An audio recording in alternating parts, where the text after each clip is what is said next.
Hey everyone, welcome to SheaRants. Today I am talking about House of a Thousand Corpses, and I'm not doing it alone. I am joined today by the Night Watch Zone. So, welcome to the channel. Thanks for coming on.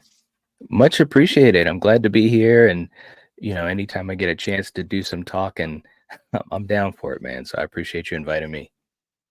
Yeah, thanks for coming on.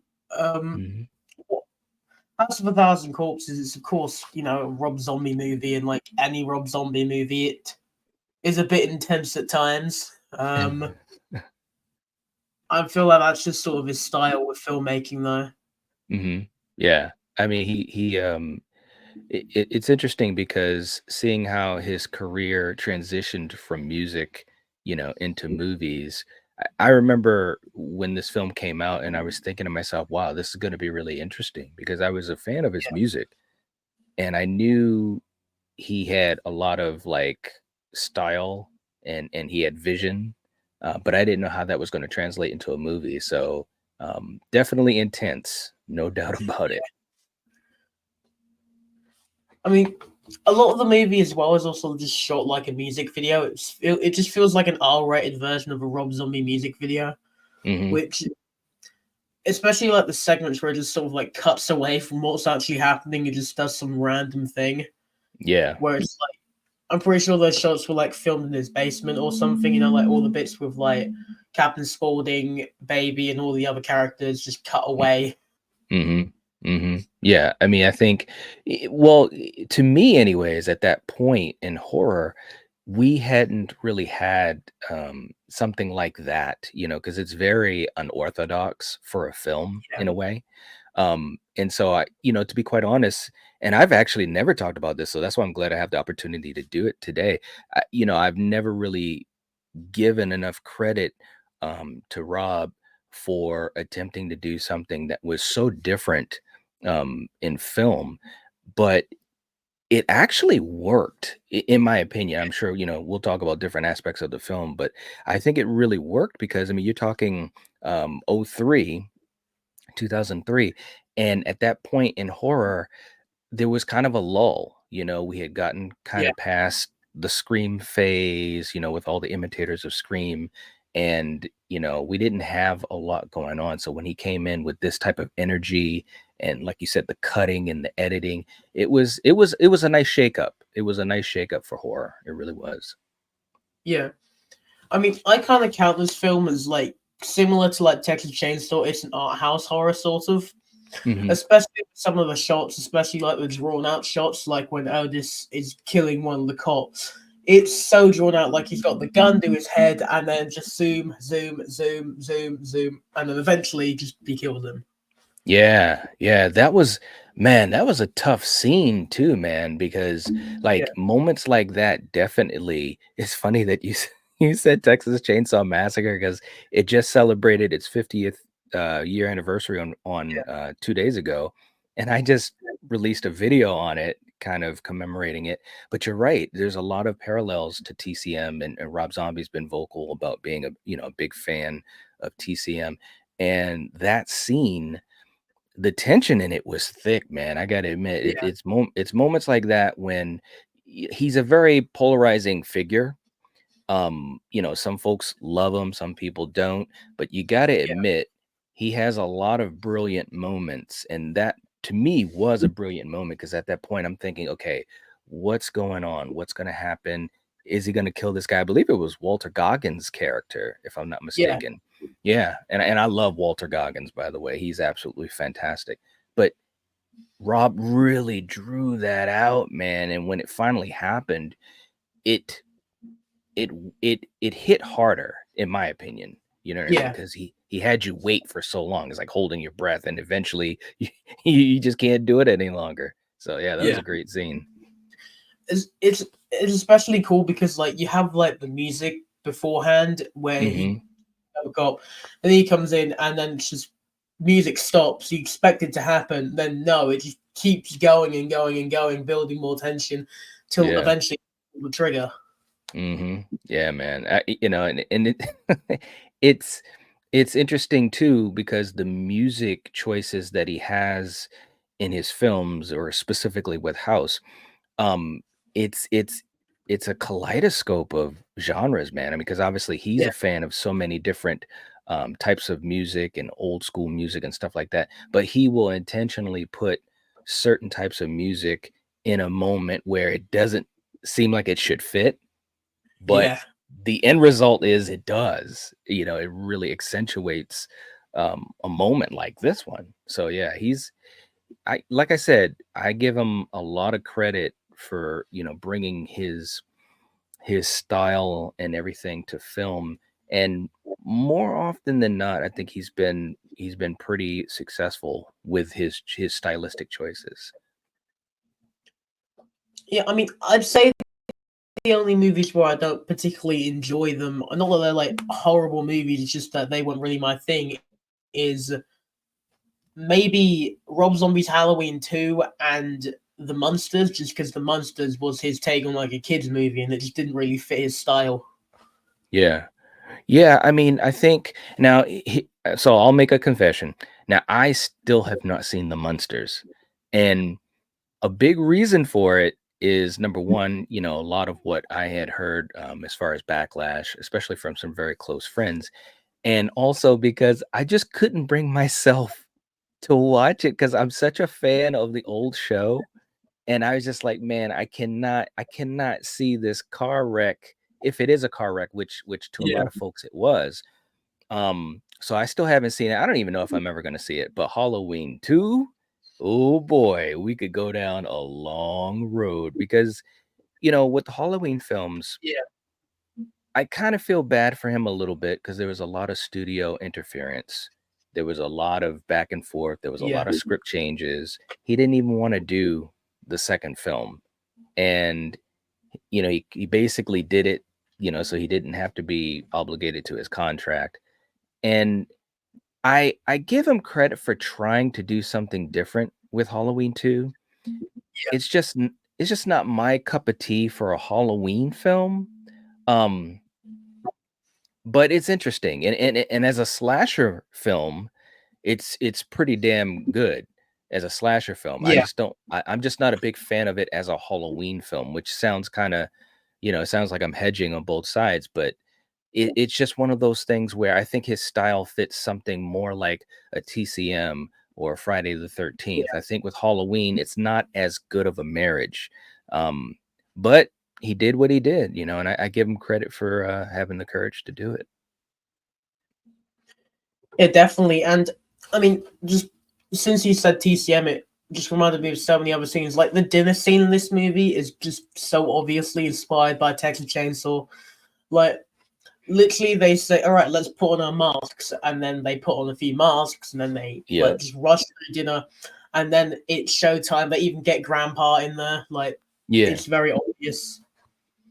Yeah, yeah, yeah, it's true, man. I mean, you can see you can see a lot of his inspirations in film, man. I mean, you got nods to TCM, you got nods to Friday the 13th, you got nods to Halloween. He really put it all in there. I think the thing to me though that I really thought was smart, but also a nice Rob Zombieism type of thing is like Spalding's character. I think it Yeah, was so cool to have, and obviously rest in peace to Sid Haig, but to have a character like that can like bring some dark humor and also charisma and kind of be a wraparound character in this particular film. I thought that was really smart because he's able to do things that you don't see Otis and Baby and the Firefly family do. You know what I'm saying? And B, you can kind of it sounds so weird, but you can kind of relate to Spalding in a much different way. Um, and I thought that was so smart of Rob to have a character like that in a horror film. yeah. I mean, he's probably just my favorite, I guess, antagonist of the movie. Besides Hmm. maybe Otis, just because I love Bill Moseley, but Yeah. Sid Haig's performance as Captain Spaulding was just so cool, especially while he's giving like the tour of his museum and everything. Yeah. Yeah, that was a really really cool scene, and it's funny too because at that point in the movie, like or at least when I first saw it, you didn't really know what was going on or what was going to happen or what was real, when you talk about this yeah, whole, myth of or legend of Dr. Satan and stuff like that. yeah, And when he's telling when he's telling the story, I mean, Sid had a lot of charisma and a lot of screen presence, and I think that was some of his best work, man. I mean, he did great things in Devil's Rejects, of course, but yeah, um this scene in the museum, it was so cool, man. It really, really was. I almost wanted it sounds weird to say because I do love a lot of other aspects of this film and also things that happen in the third act. But that yeah. that whole scene with the museum and they're on the ride, and I was thinking to myself, man, it would have been nice if that could have been elongated a little bit more or maybe go a little bit deeper because it was so cool. It really was. Yeah, definitely. I mean, it's one of my favorite parts, especially with like, of course, Doctor Satan. You know, you get his whole little story. You learn he Hmm. was allegedly hung by a tree.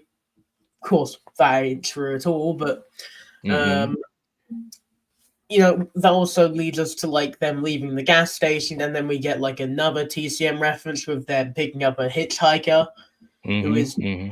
probably as crazy as the hitchhiker in Texas Chainsaw, if not more. It's Like, true. Yeah. Well, the worst thing about Baby though is her line. is, yeah, I mean, she's she's so crazy, man, and you don't really, again, when you first watch it, you don't know exactly what she's going to do or where this is going. And of course, that's a credit to Sherry Moon and her performance. And I think she's had some underrated performances in in Yeah, in film. And I thought she was really good in this because she was really riding that line of a character that could be very innocent, but also as deadly and dark as any of them, and yeah, she really drew them in. Whereas, like you said, the parallels to TCM, when you look at Nubbins or the hitchhiker in TCM, you knew he was crazy. You knew he was yeah, right crazy, away. and you were like, let's get away from this guy. But the thing about, Baby is that she draws you in, and not just obviously with her sexuality, but because she seems so damn innocent, you Yeah, know? It's crazy.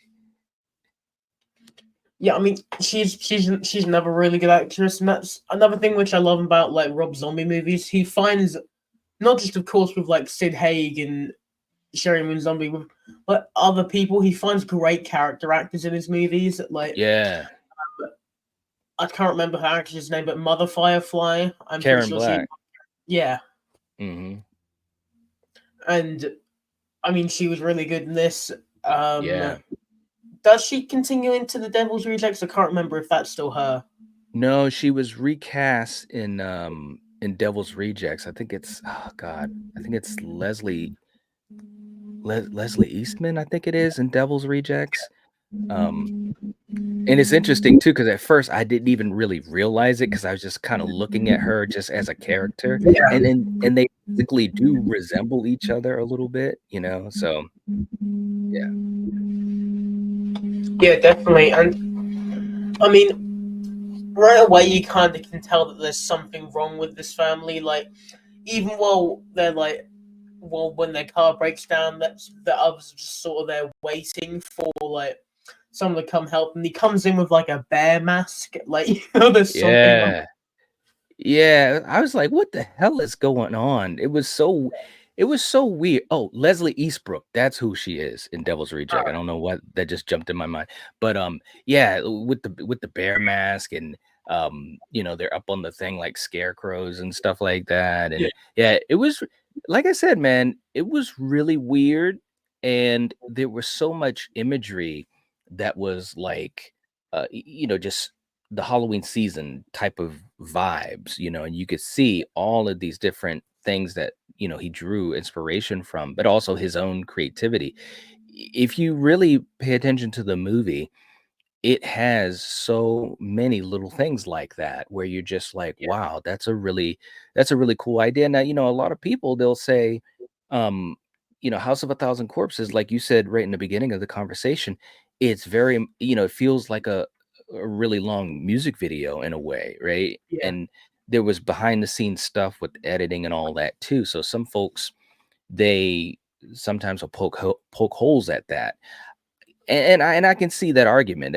It's fair enough. There are some moments where it doesn't feel as cohesive, but the style and just the creativity and the set design and all those different types of things are so awesome. Like this film, to be quite honest, should get a lot more love, in Yeah, my yeah, opinion. It really should. Like when you said you wanted to talk House of a Thousand Corpses, I was like, wow, I don't think I've had so many folks, they'll say, "Hey, let's talk about this," or maybe I'll jump on their channel, and I've never had anyone say, "Let's talk about House of a Thousand Corpses." So it definitely deserves more love. yeah. Well, I mean, I'm sort of like a fan of like some like the early 2000s kind of horror movies. Like Mhm. just before it got a bit out of hand, I'm a fan of those kind of movies. And of course, this is definitely early 2000. It was made in like 2000. It had like a lot of like production issues because Universal dropped the movie because they thought it would like get a high rating or something. Then I'm pretty sure it's Lionsgate, I think. Mhm. Yeah, and that eventually released in 2003. And I mean, the film's just really good at the end of the day. Like, The Mhm. Devil's Rejects is, of course, still my favorite of them all. It's still probably the best, the one that gets the most praise, but this is still Mhm. a pretty good opener. Yeah. Yeah, I mean, it's a good way to the thing that's really cool, and especially if you talk about this trilogy specifically, the thing that's really cool about House of a Thousand Corpses is it's a great entry to these characters, and it gives them an arc of sorts, because it starts with this wacky ass story. And Yeah, especially, if you're talking about Otis, Baby and Spalding, they're kind of doing their own thing. Otis is in this film. Otis is kind of, preaching the gospel. He's hanging upstairs in his room doing despicable things. Baby is out being the bait and hanging out with her mom and dancing around and all that type of stuff. yeah, And then you got Spalding with his joint, his museum, and this chicken. And so it was cool to see these characters throughout this movie kind of go on the path they went. And then with Devil's Rejects, it's kind of like, whoa, now you're really kind of locked in with these characters. And it creates a really cool arc. It really, really does. I mean, Three from Hell, yeah, that's, kind of a little bit of a different story, unfortunately, with Sid, being sick and all of that, and obviously passing away. But it's a really cool trilogy and some really cool stories for these characters that again they're very original in a way, but yet you can kind of see the inspiration, some shades of this character or that character from way back in the day. And the actors, I think, were great in the roles. They really were. Bill Moseley, I mean, God, man, especially once he gets into Devil's Rejects and he's like in Charles Manson mode. It's like, oh crap, he was horrifying. He really was. And he's a nice guy. I got the opportunity to meet him at a convention. I think it was like 2 years ago, maybe 3. And he's a really nice guy. If you get a chance to yeah, follow him on social media, he's just such a nice guy. He's very knowledgeable with film. Um, Nothing like Otis, which obviously he's yeah. he's an actor, but he was just such a really cool guy. He talked to us for like 20 minutes or so, and he didn't even have to do it because wasn't a lot of people at the convention. He was just laid back, and I was like, "Holy shit, you're really cool." Yeah. Oh man. Uh, I mean, his character in these movies is just sort of like just this sadistic like douchebag, but then like in real life yeah, he's probably like a real nice guy. I haven't met him, but yeah, from what you're saying, he yeah, does sound like a real nice guy. yeah, yeah. He's just really, he is a great example of especially horror actors who um they're just regular people like us, and they just have this talent and they can turn on this switch and go to these different places, sometimes a lot of them is dark places, And Yeah, like I said, he's just a really he's a really cool guy, man. First thing he did when we came up to meet him, first thing he did is had this huge smile on his face, and I was like, wow. So he's really good with the fans too. Like, and it's yeah, a credit to him because he's had a long career, man. He's been around for a long time. definitely. And well, just because we're probably getting near the end of this video, let's just talk about like the ending of this movie, because the ending of this Mm, movie is like yeah. a whole roller coaster in itself. Like, Yes. it's just really weird, but also really good. Like, so they're all dressed in bunny costumes. They're out on the hunt. Yep. But I feel it was kind of unfair for one of them. You know, it was just sort of kicked into a grave. But one of them Yeah. starts hopping away, so he got a chance to live. Um, Poor Jerry and Denise, man. Once they went down into the well, it was kind of like, oh crap, what's happening? You almost get, you get parallels of like Alice in Wonderland. You know what I'm saying? yeah, There was a little bit of that too. And all I kept thinking is, what are we doing? What's going on here? Like, it is a yeah, tonal shift of the film. There's a lot of people that, like you said, it's a roller coaster. A lot of people, they love that part of it, and then there's other people that are like, wait a minute, what are we what are we doing here? I thought it was cool. Matter of fact, my only regret of it, just like with Spalding's Maze tour, is I wish this was a little bit longer because it was so creative. yeah. And I agree, because the set design during most of this movie is insane. Like, we Hmm. got like a fish guy, like what was it, like Fish Man or something like that. Halfway through Yeah. the movie, at the beginning of the movie, we get the whole like little like ride through the museum. Then at the end of the movie, we just got Doctor Satan's lab, which is like entered through a hallway full of skeletons. Like, it's Yeah. insane. Yeah, it was crazy, man. I mean, and like I said, at that point too, it's funny because we haven't talked about the characters too much, but Denise, you didn't, or at least for me, while I'm watching the movie, I didn't really expect her to kind of be the last per se. And it was kind of cool. She kind of emerged a little bit from the group. It's kind of like how Sally did in Texas Chainsaw Massacre. But all I kept thinking is, girl, you got to get out of this underground place, this underground layer. Yeah, You got to find your way out. And there were moments where you thought she was going to, and then it was like, oh no, and it's like, oh yeah, man, once she sees Jerry's, Chris Hardwick's character, it was like, oh man, he's done. He is absolutely done. But yeah, it was creative, very creative. yeah. I mean, as you were saying, there's so many points where you're just like, oh, she's gonna get out. Then like the film literally ends with like Doctor Satan and the other guy. I don't remember. Like, he kind of reminded me of like My Bloody Valentine, just sort of grabbing her, just like, Yes. yeah, Yeah, yeah, you're right. It was probably an intentional nod to like My Bloody Valentine because it felt like that too. It was almost like being in a mine. You know what I'm saying? yeah, Especially when she's being chased by the goon, and it was like, man, she's got to get out of there. And then of course the ending was like, oh no, and yeah, it was a gut punch. I was like, really? And all you heard was her screaming, It's like, oh yeah, no. Yeah, it was it for the film itself, I think it was a good way to end it. As a yeah, viewer, I was just like, man, I really wanted to get, because the stinger, of course, is Spalding. It's like you knew he wasn't like a good guy, really, but you yeah, didn't know to what extent, and you didn't know his connection to the Firefly family. You know what I'm yeah, saying? So it was like, oh man, it was just horrible. yeah. I agree with you. Like, at the beginning of the movie, you do see him kind of being a bit mean, especially well, bit mean, bit evil.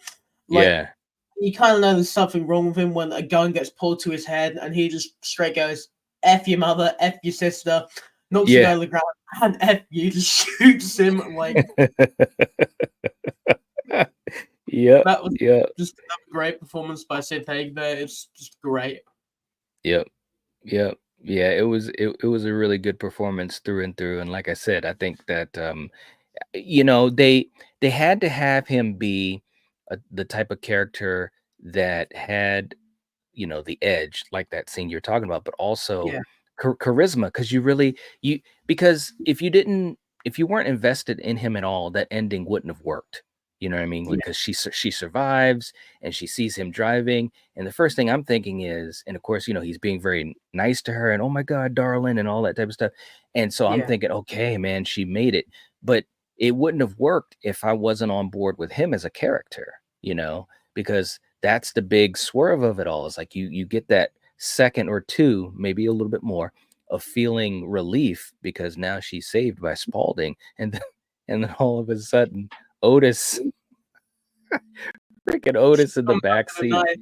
Yeah, That's like, oh no, yeah, it was a good ending. definitely. Well, um, once again, just amazing movie, and I'd like to say Mhm. thank you for coming on the channel and talking about this movie, since it is, as we said, extremely underrated. Yeah, it really is, man. I mean, I would say for anyone that is a fan of horror movies, that have a lot of creativity and, you know, some really cool set designs, and also just a batshit crazy Yeah, story. This is a good movie to watch, man. Because again, it's got it's got the dark moments, it's got, you know, some light moments that are a little funny, it's got the kills, cinematography is good. It's got pretty much everything you'd want in a horror movie, and especially around this time of the year when you're talking about October, spooky season, Halloween season. This is a good film. It's definitely a good choice to watch. definitely, considering how it is set on Halloween. So, Right. yeah, Yeah, and yeah, I mean, and those ties again, man, it's like it really, really works because these these characters, man, especially when they're going through the rituals and stuff, it's like, wow, this is like really dark, but it's good. It's really good. yeah, as I said, thank you for coming on. I do really appreciate it. Oh, you're welcome, man. Thanks for having me. I appreciate it too. This was a lot of fun, man. It really was. Yeah, of course, and I'm gonna have your channel linked in the description if anyone's not already seen it. Go check him out, and until next time, thanks for watching this, and I'll see you all next time. See ya.